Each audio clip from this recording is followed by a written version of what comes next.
வணக்கம். பரபரப்பு மீடியா செய்திகளுக்காக நான் நிரோஷன்.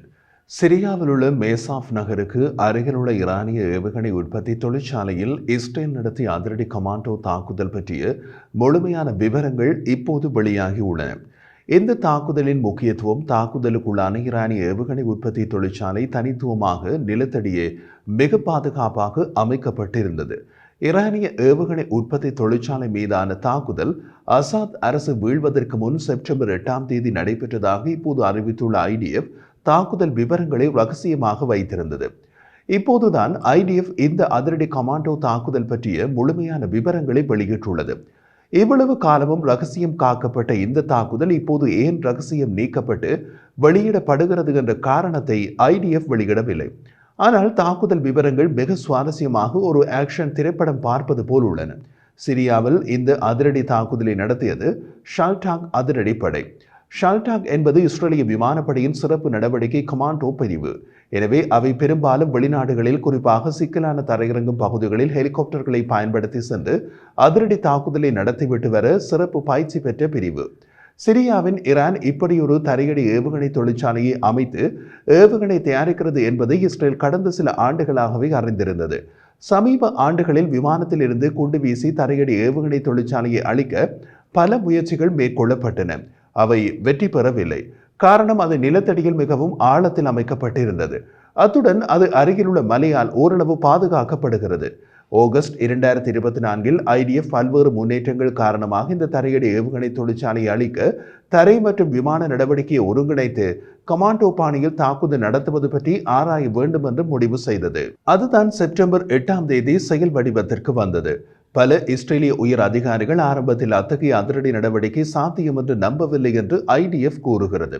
IDF வட்டாரங்கள் இப்போது தெரிவித்த போது எதிர்பார்த்ததை விட உயர்ந்த தரத்திலான உளவு தகவல்கள் சேகரிக்கப்பட்டு உயர் அதிகாரிகளின் பார்வைக்கு கொடுத்த பின்னரே அதிரடி நடவடிக்கை சாத்தியம் என்ற முடிவுக்கு அவர்கள் வந்து அனுமதி கொடுத்தார்கள். அதன் பின்னரும் IDF கடக்க வேண்டிய பாதை மிக சவாலானது. 100க்கும் மேற்பட்ட எண்ணிக்கையிலான கமாண்டோ துருப்புகளை சிரியாவுக்குள் ரகசியமாக அனுப்பி உயிருடன் திரும்ப வேண்டிய ஒரு யதார்த்தமான திட்டத்தை உருவாக்க வேண்டும். IDF-இன் உளவுத்துறைக்கு கிடைத்த உளவு தகவலின்படி சிரியாவில் இந்த தரையடி ஏவுகணை தொழிற்சாலைக்கு 5 நிலத்தடி சுரங்க பாதைகள் இருந்தன. அவை 11 வெவ்வேறு சிறிய இராணுவ படைப்பிரிவுகளால் பாதுகாக்கப்பட்டு 3 முக்கிய நிலைகளில் ஒன்றாக இணைக்கப்பட்டன. அந்த தரையடி இணைப்பு புள்ளி சுமார் 30 சிறிய இராணுவ துருப்புகளால் பாதுகாக்கப்பட்டது. இவ்வளவு பாதுகாப்பாக தரையடி அமைக்கப்பட்ட தொழிற்சாலையை தாக்கி அளிக்க வேண்டும். இஸ்ரேலிய விமானங்கள், ஆளற்ற விமானங்கள் மற்றும் ஹெலிகாப்டர்கள் தரைக்கு மேலுள்ள சிறிய இராணுவ நிலைகளை தாக்கியவுடன் 4 ஹெலிகாப்டர்கள் ஷால்டாக் சிறப்பு கமாண்டோ படைகளை அங்கு தரையிறக்க வேண்டும். ஷால்டாக் சிறப்பு கமாண்டோ படைகள் 2 வெவ்வேறு திசைகளில் இருந்து ஹெலிகாப்டர்களில் சென்று முக்கிய பகுதி நுழைவாயிலில் இருந்து 700 மீட்டர் தொலைவில் தரையிறங்க வேண்டும். முக்கிய பகுதி நுழைவாயிலின் ஊடாகவே IDF இந்த தரையடி ஏவுகணை தொழிற்சாலைக்குள் ஊடுருவ முடிவு செய்தது. தாக்குதலுக்கு இறுதி உத்தரவு கொடுக்க இஸ்ரேலிய விமானப்படை விமானங்கள் சிறிய வான் பகுதிக்குள் பறக்க தொடங்கின. தரைக்கு மேல் நடத்தப்பட்ட இஸ்ரேலிய விமானப்படையின் ஆரம்ப தாக்குதலில் 30 சிறிய துருப்புகளில் 26 பேர் கொல்லப்பட்டனர், 4 பேர் உயிர் பிழைத்தனர். அடுத்து தரையிறக்கப்பட்ட ஷால்டாக் சிறப்பு கமாண்டோ படைகள் நகர்ந்து மீதமுள்ள 4 சிறிய துருப்புகளையும் கொன்றன. கொல்லப்பட்டவர்களில் குறைந்தபட்சம் 2 சுரங்கப்பாதையின் நுழைவாயிலில் காவல் பணியில் இருந்தனர். மீதி சிறிய துருப்புகள் ஜீப்பில் அல்லது மோட்டார் சைக்கிள்களில் வந்து சுரங்க வாயிலை பாதுகாக்க முயன்றனர். சிறிய துருப்புகளை எதிர்பாராத விதத்தில் ஆச்சரியப்படுத்துவதற்கும் எஞ்சியிருக்கும் சிறிய துருப்புகளை விரைவாக அகற்றுவதற்கும் ஒரு முதல் தாக்குதல் கலவையானது. சிறிய இராணுவத்தின் பெரிய வலுவூட்டல்கள் உதவிக்கு வருவதற்கு முன் தாக்குதலை நடத்தி முடிக்க வேண்டும். இது சிரியாவிலிருந்து இஸ்ரேலின் சிறப்பு கமாண்டோ துருப்புகள் பாதுகாப்பாக வெளியேறும் உக்திக்கு முக்கியமானதாக இருந்தது. சிறிய இராணுவத்தின் பெரிய வலுவூட்டல்கள் உதவிக்கு வந்துவிட்டால் தரையில் இருக்கும் ஒப்பீட்டளவில் சிறிய இஸ்ரேலிய படைகள் முழுமையாக அழிக்கப்படலாம்.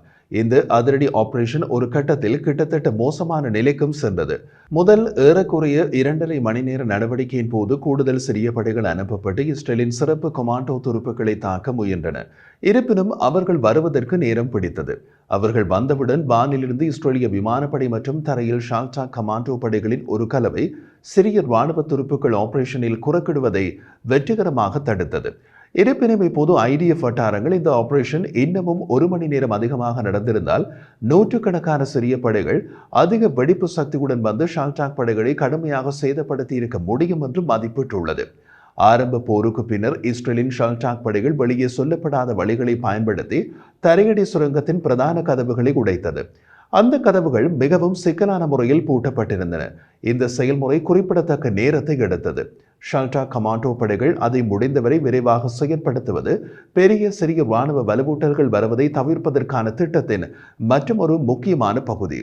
கதவுகள் உடைக்கப்பட்டதும் ஷல்டாக் படைகளின் மற்றொரு அங்கம் மினி டிராக்டர், பலவிதமான வெடிப்பொருட்கள் மற்றும் சிறப்பு பயிற்சி பெற்று வெடிகுண்டு நிபுணர்களுடன் அந்த சுரங்கத்துக்குள் நுழைந்தது.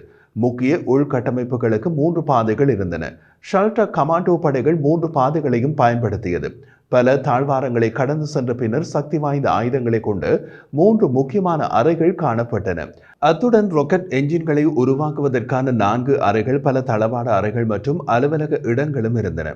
இந்த அறைகளில் 250 தொடக்கம் 300 கிலோமீட்டர் தூர வீச்சு கொண்டு M600 போன்ற ஏவுகணைகள் இருந்தன.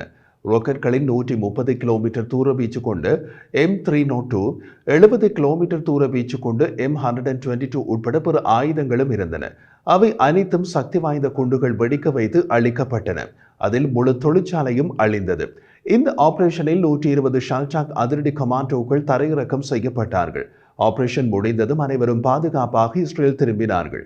இந்த நடவடிக்கையில் ஈடுபட்ட ஷல்டாக் கமாண்டோக்களில் சிலர் பெயர் வெளியிடாத நிலையில் கூறிய போது, இஸ்ரேலுக்கு வெளியே பல இடங்களில் ரகசிய அதிரடி ஆபரேஷன்களில் பங்கேற்ற போதிலும் இது நம்ப முடியாதது மற்றும் தங்கள் இதுவரை பங்கு பற்றிய மிக முக்கியமான ஆபரேஷன் என்று தெரிவித்தனர். தரையடி தொழிற்சாலைக்குள் எவற்றையெல்லாம் எதிர்பார்க்கலாம் என்பது பற்றிய துல்லியமான உளவு தகவலை தங்களுக்கு வழங்கிய IDF உளவுத்துறைக்கு அவர்கள் நன்றி தெரிவித்தனர்.